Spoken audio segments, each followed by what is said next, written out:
ইন্নাল হামদালিল্লাহ আসসালাতু আসসালামু আলা রাসূলিল্লাহ। সম্মিলিত নারী প্রয়াসের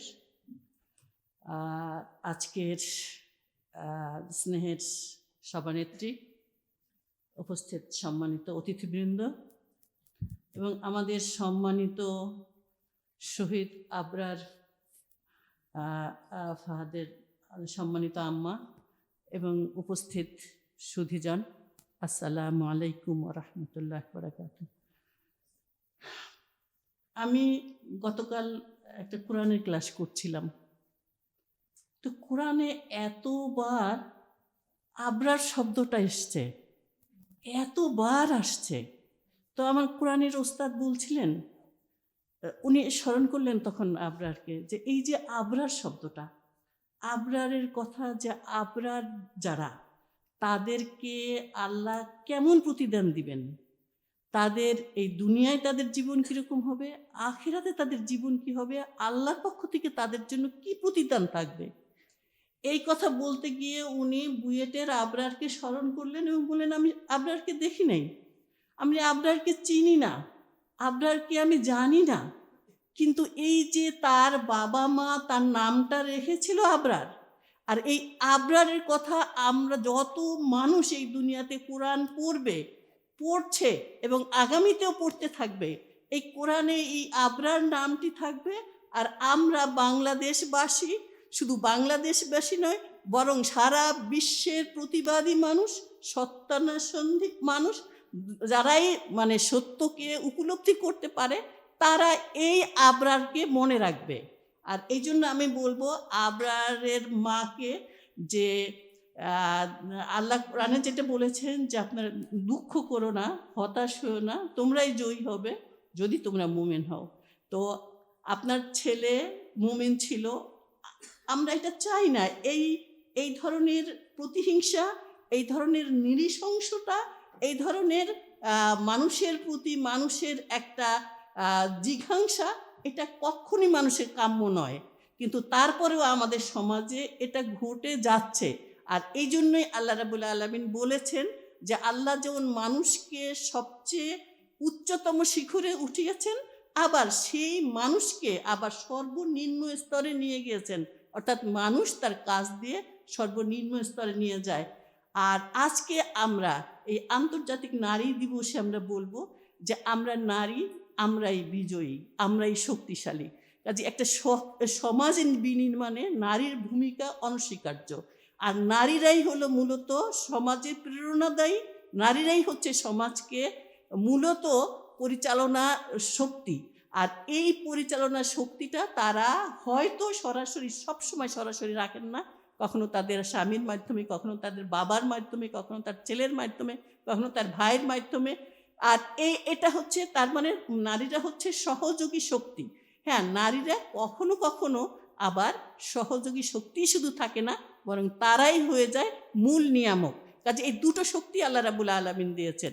আমরা যে মহিষী নারীদের একটা ডকুমেন্টারি দেখলাম, এখানে আমরা দুইজন নারীর দেখেছি।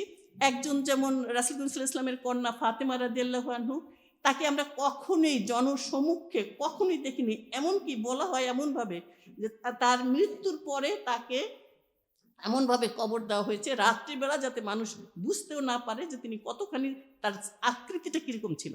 আর বিপরীত দিকে আমরা দেখি হযরত আয়েশা রাদিয়াল্লাহু আনহু, একজন রণরঙ্গিনী, একজন আইনবিদ, একজন ফায়েজ শাস্ত্রে বিশারদ, একজন মদিনায় যে 15 জন আইন বিশেষজ্ঞের সিগনেচারে আইন জারি করা হতো, তার মধ্যে অন্যতম ছিলেন আয়েশা রাদিয়াল্লাহু আনহু, যার সিগনেচার থাকতো সেই যখন আইন জারি করা হতো তখন সেখানে। তো এই যে আমরা একই সমাজে দুইজন নারীর দুই রূপ দেখি, এই রূপকে আমাদের স্বীকার করতে হবে, মানতে হবে এবং সেটার অনুশীলন করতে হবে। আমরা সবাইকে এক ধাঁচে ঢেলে সবাইকে একভাবে যদি করি, সেটা হবে না। আমি আমার ছেলের কথা বলতে চাই না, আমি আর বলতে চাই না, বলতে পারি না, আমার বলতে ভালো লাগে না। আজকে এই সমাজে দেখেন, এখনো আমরা দেখলাম এক শিক্ষিকাকে গলা কেটে হত্যা করা হয়েছে। কি বলবেন আপনারা? এই কয়দিন আগে কতগুলো বাচ্চাকে কিভাবে নৃশংসভাবে মারা হয়েছে। এই সমাজের কথা বলতে আমার আর ভালো লাগে না। সত্যি আজকে আমাকে এই এই নারী প্রয়াসের সেক্রেটারি আমাকে অনেক কষ্ট করে বের করে নিয়ে আসছে। আমি আসলে ঘরের কোণে জায়গা নিয়েছি। এখন আর আমার মনে হয় কি সমাজটাকে আমার ভালো লাগছে না।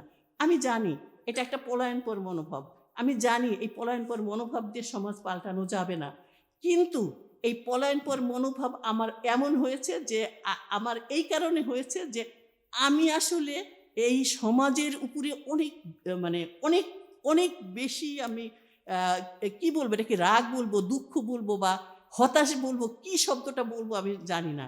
আমি মনে হয় যে আসলে মানুষগুলো যেন মানুষ নামের যোগ্য আর নেই। তো এই সমাজকে আসলে ঢেলে সাজাতে হবে, কিন্তু সেই ঢেলে সাজানোর সুযোগটাও আমাদের নেই। অর্থাৎ আমাদের যে সাজ, আমাদের যেই সাজের ঢেলে আমরা সাজাবো সেটাও ভেঙে চুরমার হয়ে গেছে। তো এরকম একটা সমাজে দাঁড়িয়ে আজকে আমাদের নারীদের আসলে আবার নতুন করে শপথ নিতে হবে, আমাদের জাগতে হবে, আমাদের নতুন করে নিজেদেরকে উজ্জীবিত করতে হবে এবং আমাদের এই নারী দিবসে আমাদের নতুন করে আসলে উজ্জীবিত হয়ে আমাদের নতুন পদক্ষেপ নিতে হবে যে কিভাবে আমরা আমাদের গড়ে তুলব, আমাদের উজ্জীবিত করব এবং এই সমাজকে আবার ভাঙ্গা কেল্লায় ওড়াবো নিশান। আল্লাহ আমাদের সে তৌফিক দিন। আমাদের অসংখ্য ধন্যবাদ।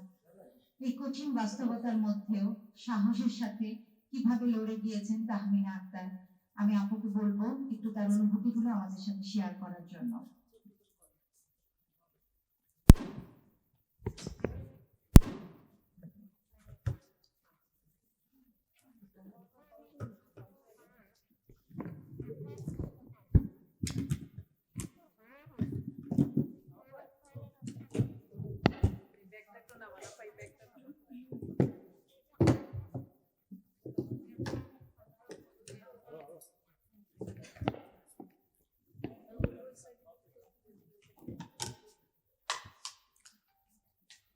আউযুবিল্লাহি মিনাশ শাইতানির রাজিম। বিসমিল্লাহির রহমানির রহিম।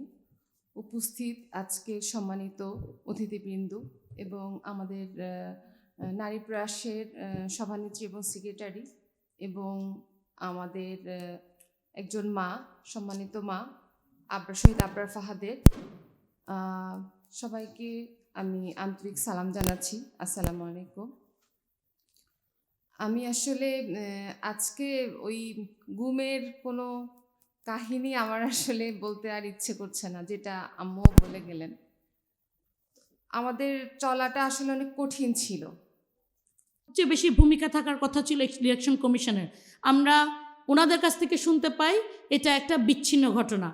এই রকম লজ্জাজনক ইলেকশন কমিশন আমরা বারবার বলেছি, আপনারা ভুলে যাবেন না। হুদা কমিশনকে মানুষ এক্সাম্পল হিসেবে টানে যে আপনারা এই মানুষ জিল্লতিতে পড়লে কীরকম হয়। তো এইবারে ইলেকশন কমিশন সেটা চাচ্ছেন কিনা আমি জানি না, কিন্তু ইলেকশন কমিশনে যেটা মারদে আপা বলল কয়েকটা জিনিস, অনেকগুলা কিন্তু নির্বাচন আচরণবিধি লঙ্ঘন করা হচ্ছে, কিন্তু আমরা এখন পর্যন্ত একটা স্পেসিফিক কোনো ঘটনা দেখি নাই যেখানে ইলেকশন কমিশন ডেকে বলেছে যে নির্বাচন আচরণবিধি লঙ্ঘন হচ্ছে। আমরা জানি না ওরা কি শুধু দেখতে আসছে নাকি আসলে they have some works to do. আমি আর্জ করব ইলেকশন ওয়ার্কিং অ্যালায়েন্সকে এবং ফেয়ার ইলেকশন অ্যাডভাইজারি কমিটিকে যে অ্যাটলিস্ট একটা দুটো টেস্ট কেসে আপনারা ধরে যে এখানে আচরণবিধি লঙ্ঘন হচ্ছে সেই জিনিসটা দেখিয়ে দেন, যেন অ্যাটলিস্ট ইলেকশন কমিশন শিখতে পারে যে আসলে তাদের কাজটা কী। আর একটা ব্যাপার হলো যে হাদি ভাই এখানে বসে কিন্তু বলেছিলেন, ওই দিন আমিও ছিলাম, যে সিসিটিভি যেটা ইলেকশন পোলিং বুথে সিসিটিভি এবং বডি ক্যাম, এটা কিন্তু ইলেকশন কমিশন মানা করে দিল। কার সাথে কথা বলে, মানে স্টেক হোল্ডার্সদের সাথে কিন্তু কোনো আলোচনা করা হয় নাই। তাহলে এভাবে আপনার বাজেট নেই, এটা কী ধরনের কথাবার্তা? আপনি অন্য জায়গা থেকে বাজেট কমান, অন্য জায়গা থেকে বাজেট কমা, এখানে বাজেট দিতে হবে। ইলেকশনকে ক্রেডিবল, এতদিন পরে ইলেকশন হচ্ছে, ক্রেডিবল হতে হবে, ইলেকশন অ্যাকসেপ্টেড হতে হবে। শুধু ইলেকশন হলে তো হবে না, এটার কিছু ক্রাইটেরিয়া তো আছে।